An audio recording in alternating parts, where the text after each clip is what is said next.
اچھا اچھا، اصل میں جب ہم نے شروع کیا تھا نا آپا تو 10:10 آلریڈی ہو گئے تھے ہمارا. 10 سے 10:50 تک، نہیں 11:50 ٹائم، 11:50.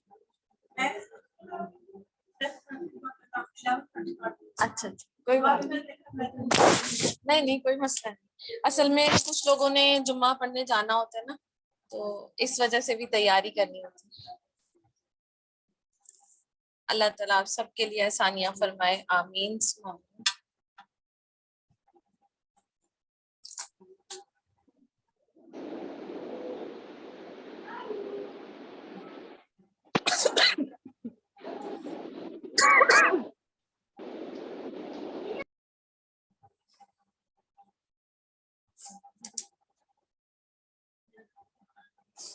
بسم اللہ الرحمن الرحیم. السلام علیکم ورحمۃ اللہ وبرکاتہ. کیا حال ہے آپ سب کا؟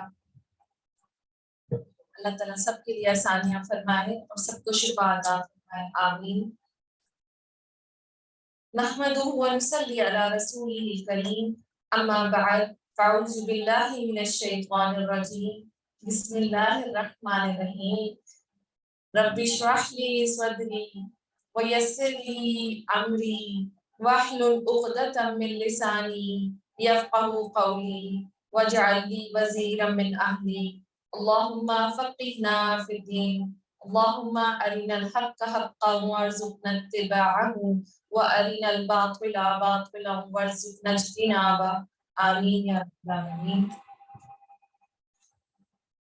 سورہ مریم آج ہم شروع کریں گے. 16واں پارہ سورہ مریم. بسم اللہ الرحمن الرحیم. کاف ہا یا عین صاد.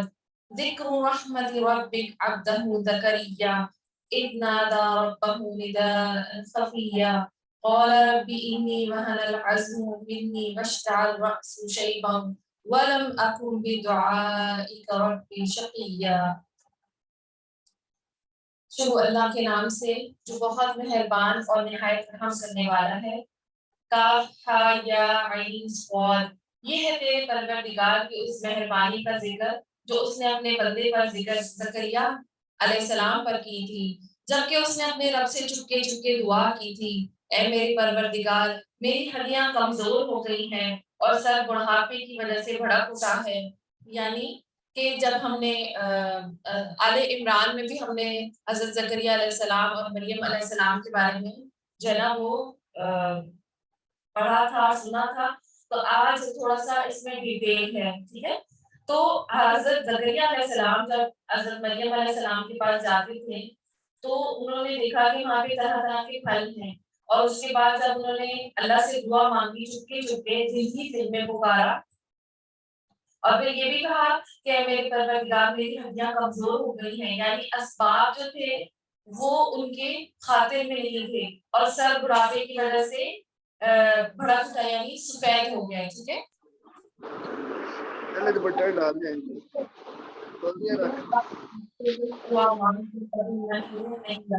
اور آپ دیکھیں کہ جب بھی دعا مانگے نا، یہ کسی کو بھی دعا نہیں کریں تو آپ ضرور آپ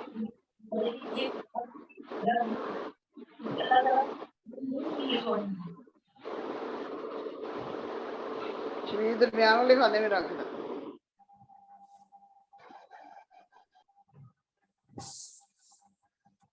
اور مجھے اپنے مرنے کے بعد اپنے قرابت داروں کا ڈر ہے. یعنی کہ حضرت زکریا علیہ السلام کے کیونکہ جو نبی ہوتے تھے پھر آگے سے ان کی اولاد ہوتی تھی تو ان کو نبوت کا وہ ملتا تھا، رسالت کا. تو اب یہ ان کو ڈر تھا کہ اتنے سالوں سے مجھے اولاد نہیں ہوئی تو پھر اب آگے کیا ہوگا، اس وجہ سے بھی ڈر تھا. اور میری بیوی بھی بانجھ ہے، بس مجھے اپنے پاس سے وارث عطا فرما جو میرا بھی وارث ہو اور یعقوب کے خاندان کا بھی جانشین ہو، اور میرے رب تو سے مقبول بندہ بنا لے. اور اے زکریا ہم نے تجھے ایک بچے کی خوشخبری دی جس کا نام یحییٰ رکھا. یعنی اللہ تعالیٰ نے پھر ان کی دعا کو قبول کر لیا. اور آپ دیکھیں جب بھی آپ کسی کی نعمت کو دیکھیں تو ہو سکتا ہے وہ نعمت آپ کے لیے ضروری نہ ہو، تو آپ نے کسی کی نعمت دیکھ کے اپنی ضرورت کا، جیسے انہوں نے پھل نہیں مانگے تھے بلکہ انہوں نے جو ان کو چیز چاہیے تھی وہ مانگی، ٹھیک ہے جی، یہ نام بھی، اور آپ دیکھیں یہ یحییٰ یعنی حی سے ہے اور زندگی اور سلامتی والا، لیکن جو ان کے لوگ تھے تو انہوں نے ان کو مار ڈالا تھا، تو اللہ تعالیٰ جو ہے وہ انہوں نے زندگی والا جو ہے نا وہ بیٹا دیا، لیکن ان کے لوگوں نے، بنی اسرائیل کی جو تھی قوم، انہوں نے اس کو مار ڈالا۔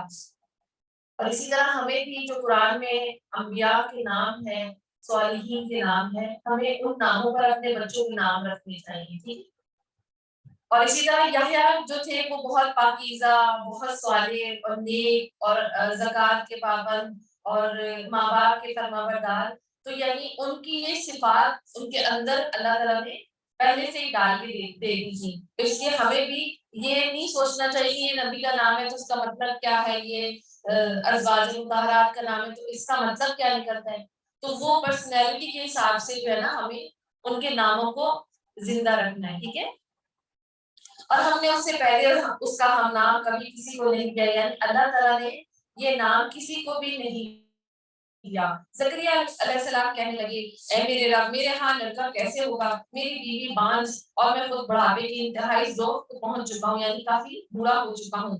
اور اسی طرح دیکھیں کہ جب بھی دعا مانگے تو حضرت انس بن مالک سے روایت ہے کہ رسول صلی اللہ علیہ وسلم نے فرمایا، تم میں سے کوئی دعا کرے تو اس کو چاہیے کہ وہ پختہ یقین کے ساتھ سوال کرے اور وہ اس طرح ہرگز نہ کہے کہ اگر اللہ چاہے تو مجھے عطا کر دے، یعنی پورے یقین کے ساتھ آپ نے دعا مانگی کہ آپ کو یہ مل کے رہے گا۔ اور مجھے یاد ہے کہ اکثر لوگ ہم سے دعا کہتے ہیں کہ آپ ہمارے لیے دعا کریں، اور کوئی بندہ ہے جو بالکل قرب الموت ہے اور یا کوئی بہت بیمار ہے تو اس کے لیے دعا کریں، تو میں دعا کر دیتی ہوں اور میں اس یقین سے کرتی ہوں کہ مجھے پتا ہے کہ میں اللہ سے دعا مانگی نا، اللہ اس کو رد نہیں کرے گا۔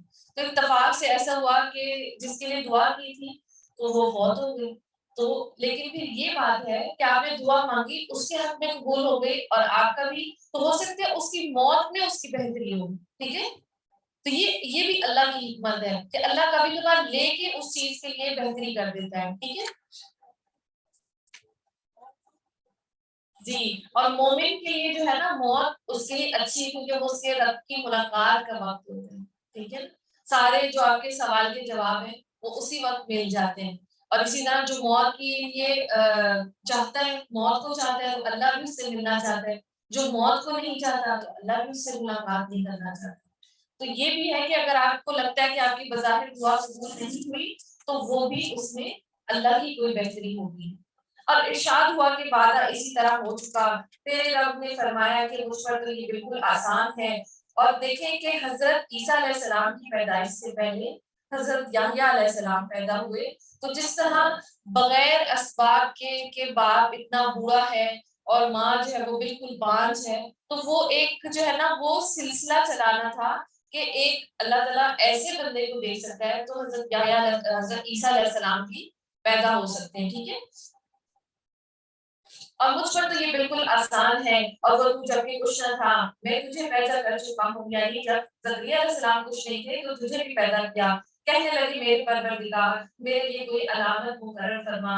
ارشاد ہوا کہ تیرے لیے علامت یہ ہے، یعنی نشانی جو ہے نا انہوں نے مانگی تھی، تو اور وہ ان کو یقین بھی نہیں آ رہا تھا، تو انہوں نے کہا کہ نشانی سے جو ہے نا وہ پتہ چل جائے گا۔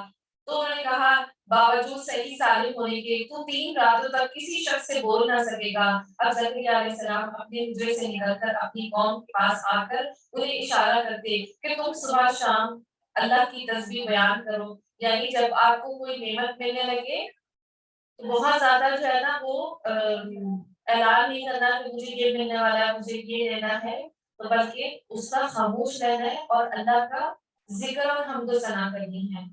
اے یحییٰ میری کتاب کو مضبوطی سے تھام لے، اور ہم نے اسے لڑک پن ہی میں دانائی عطا فرما دی، اور اپنے پاس سے شفقت اور پاکیزگی دی، اور وہ پرہیزگار شخص تھا اور اپنے ماں باپ سے نیک سلوک کرنے والا تھا، وہ سرکش اور گناہ گار نہ تھا۔ اس پر سلام ہے جس دن وہ پیدا ہوا اور جس دن وہ مرے اور جس دن وہ زندہ کر کے اٹھائے جائے، یعنی دیکھیں کہ اللہ تعالیٰ نے انہیں ایک دعا مانگی تو اس کے بدلے میں اللہ تعالیٰ نے کتنی نعمتیں عطا فرما دی، نیک بھی، صالح بھی، پاکیزہ بھی، ماں باپ کا فرما بردار بھی، پھر اس کے بعد وہ جس دن پیدا ہوئے اس دن اس پر بھی سلام تھی، پھر جب موت مرے گا تب بھی سلام تھی، پھر مرنے کے بعد جب حشر میں اٹھایا جائے گا، جبکہ یہ سارے وقت ایسے ہوتے ہیں کہ یہ غم اور شدید حزن والے ہوتا ہے نا وقت، کہ انسان کی موت کا وقت ہے یا پیدائش کا وقت ہے، جیسے انسان کو کچوکے لگاتا ہے شیطان، اور اسی طرح مرنے کے بعد جب شدید غم اور پریشانی کی حالت میں لوگ ہوں گے تو اس وقت بھی اللہ تعالیٰ اپنے پیغمبر کو یحییٰ علیہ السلام کو سلامتی دے گا۔ اور اس کتاب میں تو ہمیں بھی اپنے رب سے خاص طور پہ 3 اوقات میں سلامتی مانگنی چاہیے۔ اس کتاب میں مریم علیہ السلام کا بھی واقعہ بیان کیجیے، جبکہ وہ اپنے گھر کے لوگوں سے علیحدہ ہو کر ایک مشرقی مکان میں آ گئی، وہ ہیکل میں آ گئی تھی نا، بیت المقدس کا جو مشرقی حصہ ہے، اور ان لوگوں کی طرف سے پردہ کر لیا، پھر ہم نے اس کے پاس اپنے روح فرشتے کو بھیجا، بس وہ اس کے سامنے پورا آدمی بن کر ظاہر ہوا اور یہ کہنے لگی میں تجھ سے رحمان کی پناہ مانگتی ہوں۔ اور آپ بھی دیکھیں کہ جب بھی کبھی کبھار اللہ کو رحمان کہہ کے بھی پکارا کریں، ٹھیک ہے، اس میں رحمان کی بھی بہت زیادہ جو ہے نا بات آئے گی۔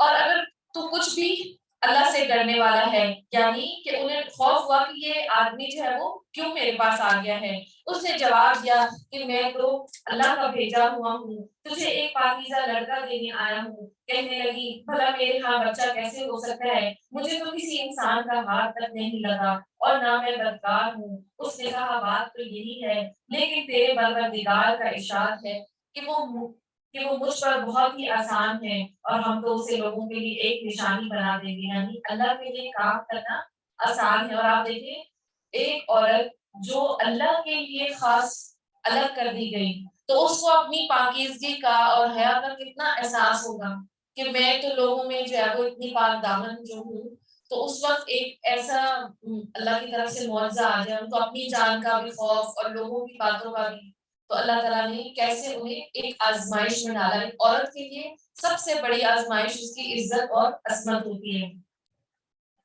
اور اپنی خاص رحمت یہ تو ایک طے شدہ بات ہے، یعنی حضرت عیسیٰ علیہ السلام کا پیدا ہونا یہ اللہ کے ہاں لکھا تھا، بس وہ حمل سے ہو گئی اور اس وجہ سے وہ یکسو ہو کر ایک دور کی جگہ چلی گئی، اور کہا جاتا ہے کہ وہ 9 مہینے کا اس طرح نہیں تھا بلکہ ایک ہی دفعہ میں وہ ان کو حمل ٹھہر گیا تھا، اور پھر فوراً ہی یعنی حضرت عیسیٰ علیہ السلام کی ولادت ہو گئی تھی۔ پھر درد ذات سے اسے ایک کھجور کے تنے کے نیچے لے آیا اور کہنے لگی اے کاش میں اس سے پہلے مر ہی گئی ہوتی اور لوگوں کی یاد سے بھی بھولی بسی ہو جاتی۔ اور دیکھیں یہاں پہ کھجور کا ذکر ہے تو خاص طور پہ جب آپ کو کوئی ایسی کمزوری ہو، کوئی لاحق ہو، جان کا خطرہ لاحق ہو، اور جیسے آپ دیکھیں نا کہ بہت بیمار ہو جاتے ہیں تو کھجور جو ہے نا وہ ایک مکمل غذا ہے، اور یہاں پہ خاص طور پہ وہ جو ہے نا دردوں کے لیے اس کو کون سے پینس کہتے ہیں، لیبر پین،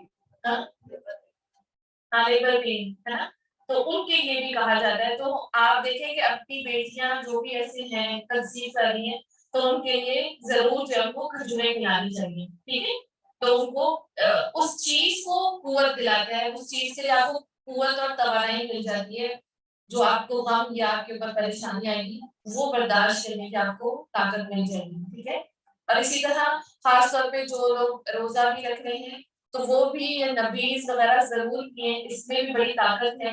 اللہ کے نبی صلی اللہ علیہ وسلم کھجوروں کو تاک میں بھگو کر پانی میں بھگو کر رکھ دیتے تھے، اور اسی طرح کوئی پھل بھی پانی میں ڈپ کر کے، جیسے انگور ہے، کشمش ہے، وہ بھی پانی میں ڈپ کریں تو اس کی تاثیر ٹھنڈی ہو جاتی ہے اور اس کا ایک الگ ہی وہ ہے اور سنت کی ہے، تو یہ جو ہے نا وہ ضروری ہے۔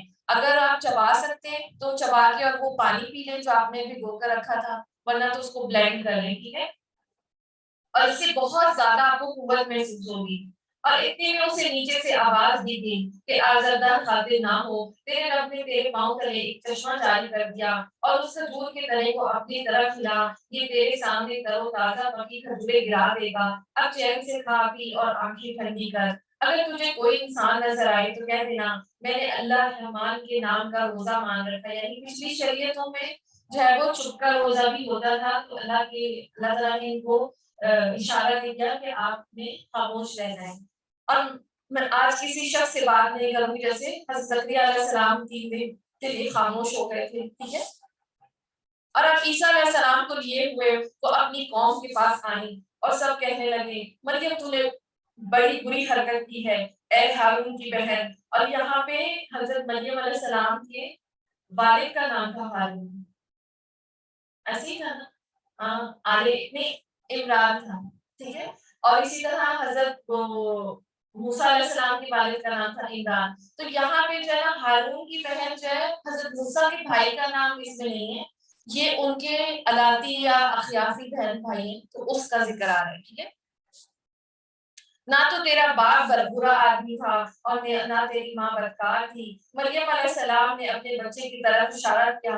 سب کہنے لگے لو بھلا ہم گود کے بچے سے کیسے بات کریں گے. اور بچہ بول اٹھا کہ میں اللہ کا بندہ ہوں. قال انی عبد اللہ, یعنی انہوں نے کلام کیا. حضرت عیسیٰ علیہ السلام نے بچپن ہی میں تمام جو ہے نا انسانوں سے ادھر کلام کیا اور کیا کہا کہ میں تو اللہ کا بندہ ہوں اور اس نے مجھے کتاب عطا فرمائی اور مجھے اپنا پیغمبر بنایا اور اس نے مجھے بابرکت کیا جہاں بھی میں ہوں اور اس نے مجھے نماز اور زکوٰۃ کا حکم دیا جب تک میں زندہ رہوں گا اور اس نے مجھے اپنی والدہ کا خدمت گزار بنایا. یہاں دیکھیں کہ وہاں صرف وہ حضرت زکریا علیہ السلام کے ماں باپ کا ذکر آیا تھا کہ حضرت یحییٰ جو ہے وہ اپنے ماں باپ کے ساتھ نیک سلوک کرنے والے ہیں. اب یہاں پہ صرف ان کی ماں ہے, باپ نہیں ہے, تو اسی لیے میں اپنی والدہ کے ساتھ جو ہے وہ ان کی خدمت کروں گا. اور مجھے سرکش اور بخت نہیں کیا اور مجھ پر میری پیدائش کے دن اور میری موت کے دن اور جس دن کہ میں دوبارہ زندہ کھڑا کیا جاؤں گا سلام ہی سلام ہے. اور اسی طرح نجاشی کے پاس بھی جب حضرت جعفر نے سورہ مریم کی تلاوت کی تھی تو یہ آیات سن کر ان کے آنسو جو ہے نا وہ بہہ نکلے تھے. تو اس میں جو ان کا جو عقیدہ ہے یہ عیسائیوں کا کہ وہ 3 خداؤں میں سے ایک ہے, تو یہاں پہ کیا ہے کہ وہ اللہ کے بندے ہیں, انی عبداللہ.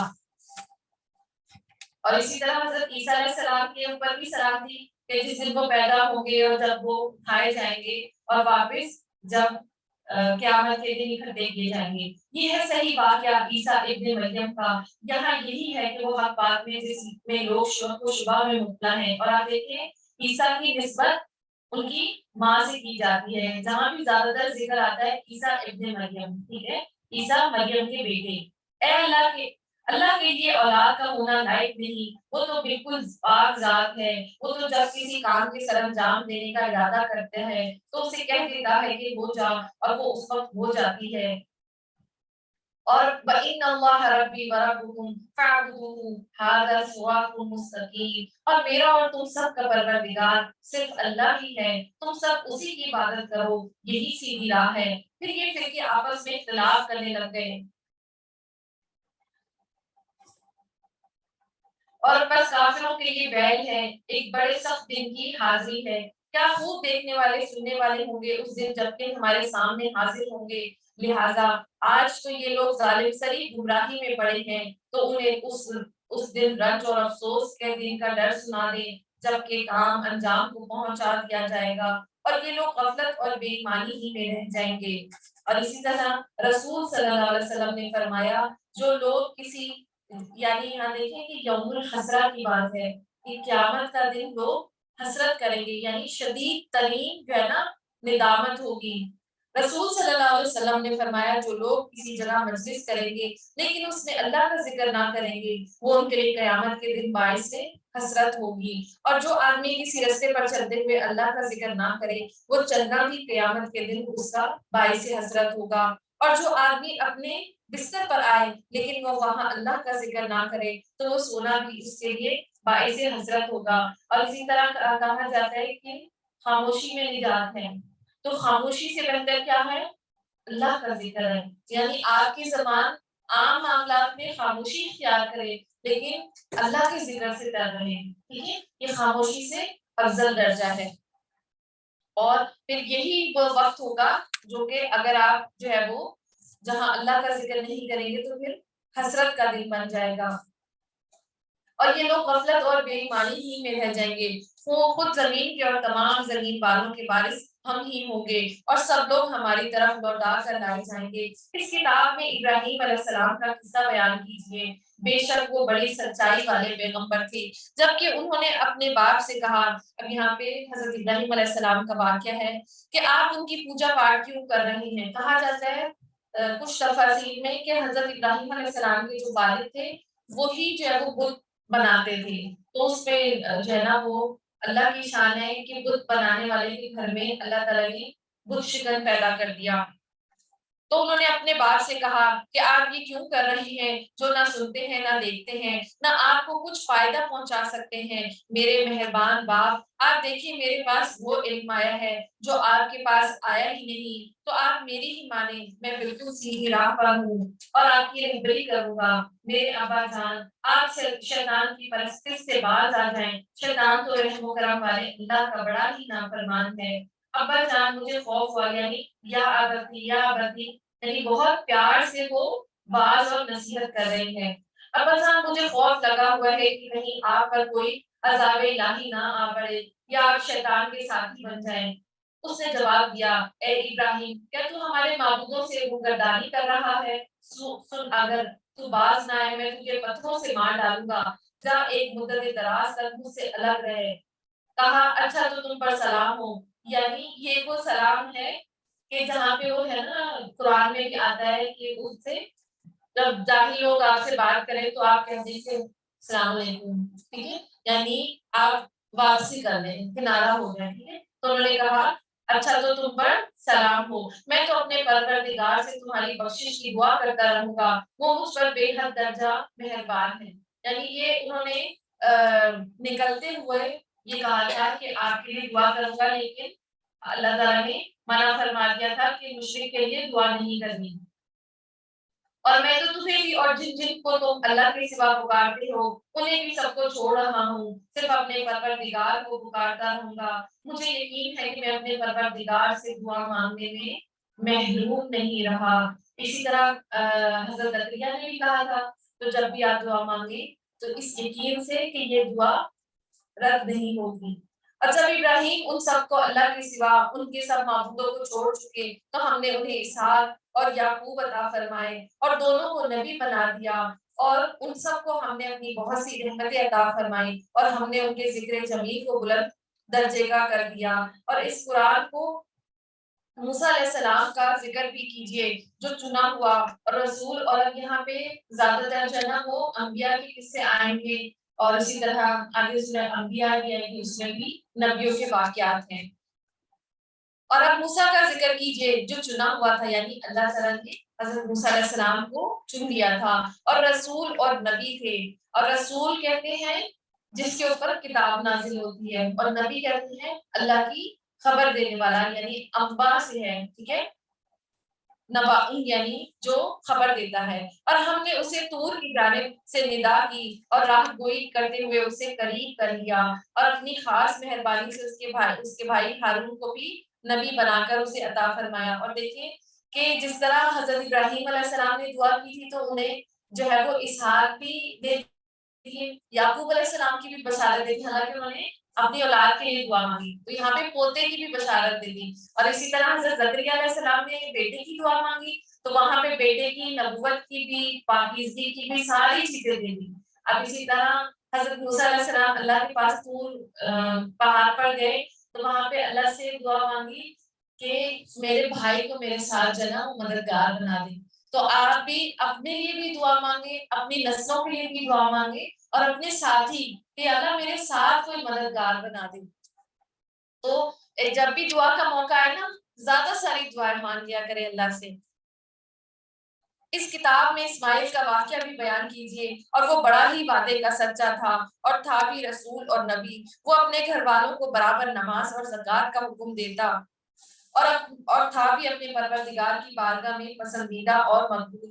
اور اس کتاب میں ادریس کا بھی ذکر کیجیے، وہ بھی نیک کردار پیغمبر تھے اور ہم نے اسے بلند مقام پر اٹھا لیا، وَرَفَعْنَاهُ مَكَانًا عَلِيًّا۔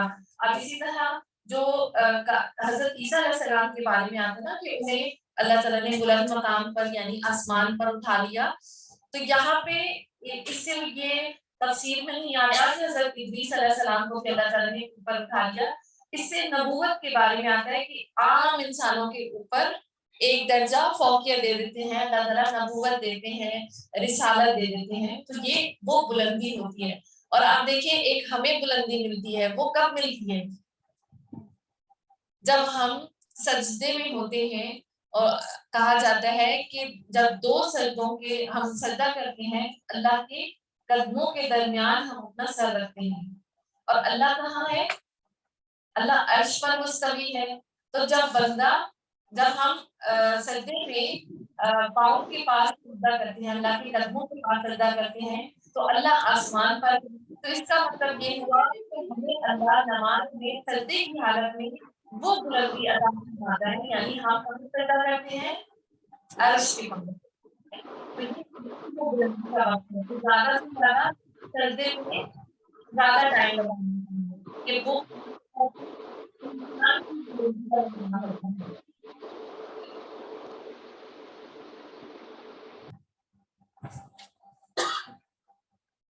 اور یہی وہ انبیاء ہیں جن پر اللہ تعالیٰ نے فضل و کرم کیا، جو اولاد آدم سے ہیں اور ان لوگوں کی نسل سے ہیں جنہیں ہم نے نوح علیہ السلام کے ساتھ کشتی میں چڑھا لیا، اور اولاد ابراہیم اور یعقوب علیہ السلام، اور ہماری طرف سے راہ یافتہ ہیں اور ہمارے پسندیدہ لوگوں میں سے ہیں.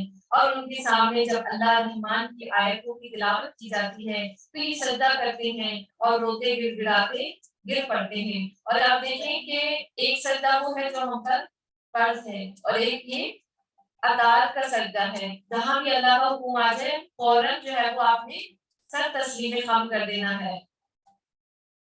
اور اسی طرح یہ آیت جو ہے وہ سجدے کی آیت ہے. پھر ان کے بعد ایسے ناخلق پیدا ہوئے، اور اسی طرح اس کی دعا بھی ہے نا سجدے کی، سجدہ وجہی للذی خلقہ وشق سمعہ وبصرہ بحول وقوتہ فتبارک اللہ احسن الخالقین. پھر ان کے سامنے جب رحمان کی آیتوں کی تلاوت کی جاتی ہے تو سجدہ کرتے ہیں اور روتے گر گڑاتے گر پڑتے ہیں. پھر ان کے بعد ایسے ناخلق پیدا ہوئی. یعنی انبیاء کا سلف صالحین کا کیا طریقہ ہے کہ جب اللہ کی تلاوت کی جاتی ہے تو ان کے دل جو ہے وہ رونے لگ جاتے ہیں، گر گڑاتے ہیں. لیکن اب جو انکار کرنے والی ہیں وہ ان کی کیا حالات ہیں. اور ایسے ناخلق پیدا ہوئے ہیں کچھ لوگ کہ وہ نماز ضائع کر دیتے ہیں اور نفسانی خواہشوں کے پیچھے پڑ رہے ہیں. تو ان کا نقصان ان کے آگے آگے آئے گا. ان کے جو توبہ کریں اور ایمان لائیں اور نیک عمل کریں. آیت نمبر 61 ٹھیک ہے سورہ مریم.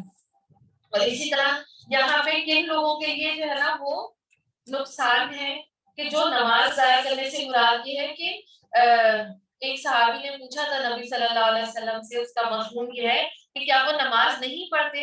تو نبی صلی اللہ علیہ وسلم نے فرمایا تھا کہ جو نماز نہیں پڑھے گا وہ تو کفر کرے گا.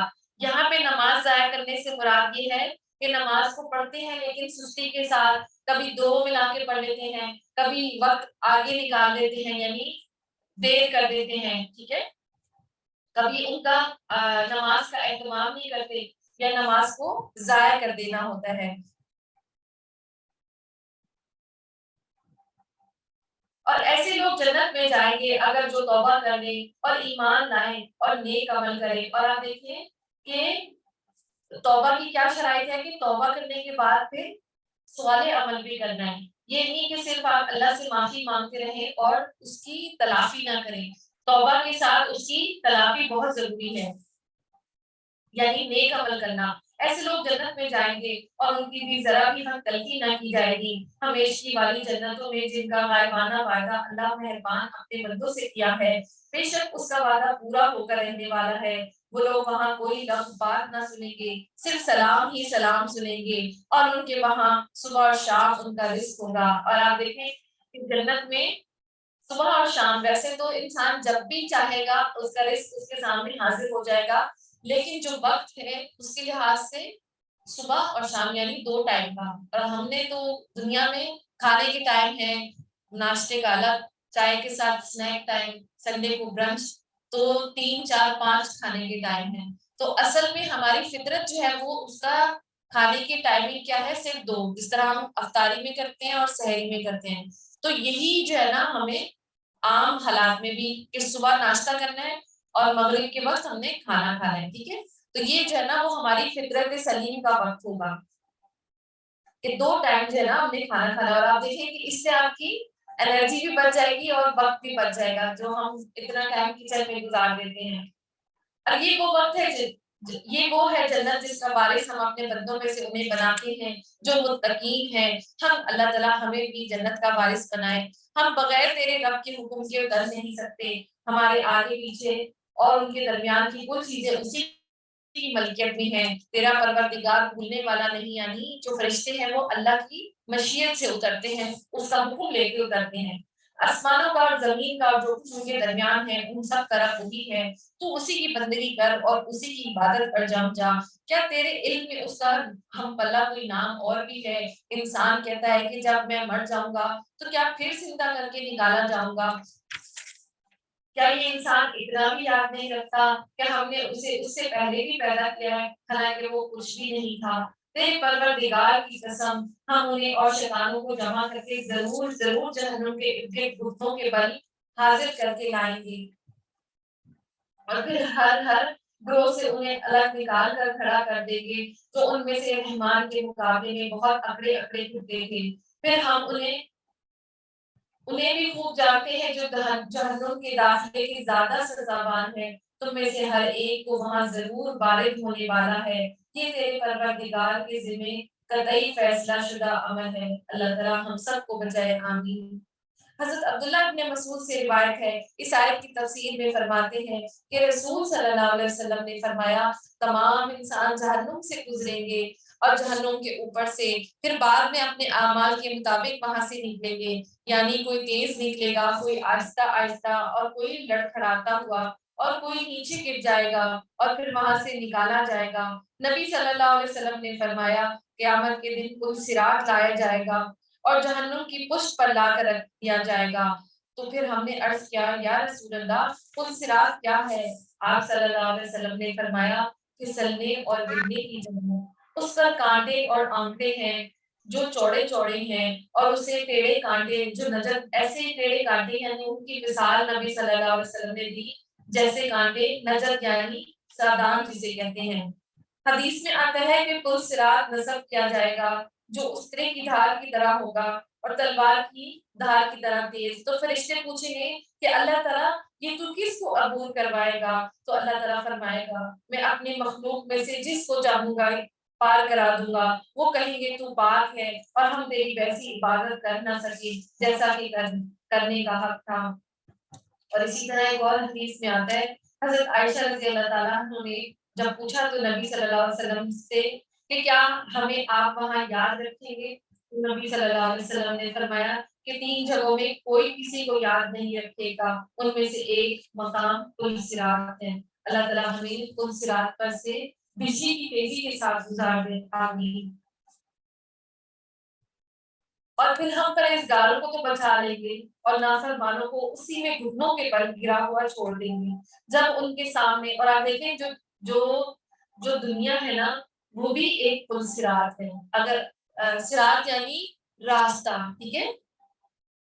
تو کیا کہتے ہیں اگر جو دنیا میں اللہ کے حکموں کو پورا کرتے کرتے گناہوں سے بچتے بچتے گزرے گا تو وہ اللہ پل صراط پر سے بھی آسانی سے گزر جائے گا۔ تو یہاں پہ بھی ہم نے ایسے اسی طرح ایک صحابی نے پوچھا تھا نا کہ تقویٰ کیا ہے، تو اس کا مفہوم یہ ہے کہ حضرت عمر نے شاید کہا تھا کہ انہوں نے کہا کہ جیسے تم ایک کانٹے داری جھاڑی کے پاس سے گزرتے ہو، تو انہوں نے کہا کیسے گزرتے ہو؟ انہوں نے کہا کہ اپنے کپڑوں کو سمیٹتے ہوئے اور بچاتے ہوئے۔ تو انہوں نے کہا یہی تقویٰ ہے، یعنی کہ آپ یہاں پہ دنیا میں بھی ایسے گزرے کہ اپنے آپ کو بچاتے بچاتے سمیٹتے سمیٹتے، تو اللہ تعالیٰ وہاں بھی آپ کو پل صراط پہ ثابت قدمی عطا فرما دے گا۔ جب ان کے سامنے ہماری روشن آیتیں تلاوت کی جاتی ہیں تو کافر مسلمانوں سے کہتے ہیں، اور اسی طرح اہدنا الصراط المستقیم سورہ فاتحہ میں پڑھا تھا نا ہم نے، یا اللہ ہمیں سیدھا راستہ دکھا دے۔ تو یہ سیدھا راستہ ہے، دنیا میں بھی اللہ تعالیٰ اس کو پھر دائیں بائیں نہیں وہ کرتا، جیسے وہ ہم نے ابھی سورہ نحل میں پڑھا تھا نا کہ شہد کی مکھی کو اللہ تعالیٰ وحی کرتا ہے، تو وہ اس کو نا وہ یو وی ریز نظر آتی ہیں، الٹرا وائلٹ ریز، تو اس کو پتا ہوتا ہے کہ میں نے یہاں جانا ہے، ٹھیک ہے؟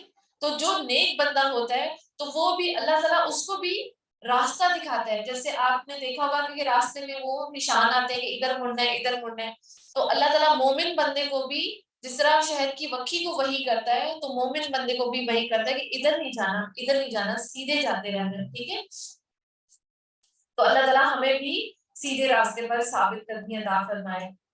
اور جب ان کے سامنے ہماری روشن آیتیں تلاوت کی جاتی ہیں تو کافر مسلمانوں سے کہتے ہیں بتاؤ ہم دونوں جماعتوں میں سے کس کا مرتبہ زیادہ ہے اور کس کی مجلس شاندار ہے. یعنی اہل مکہ جو تھے وہ بھی کہتے تھے کہ جو مسلمان جو ہیں وہ نبی صلی اللہ علیہ وسلم کے ساتھی جو ایمان لائے ہیں تو وہ غریب لوگ ہیں اور جو ہے نا وہ اتنے اونچے مرتبے والے نہیں ہیں. تو ہماری جو مجلسیں ہیں جیسے ہمارا جو دار ندوہ اور ہمارے جو سرداروں کی محفلیں وہ زیادہ شاندار ہیں یا مسلمانوں کی، اس کے بارے میں ہے.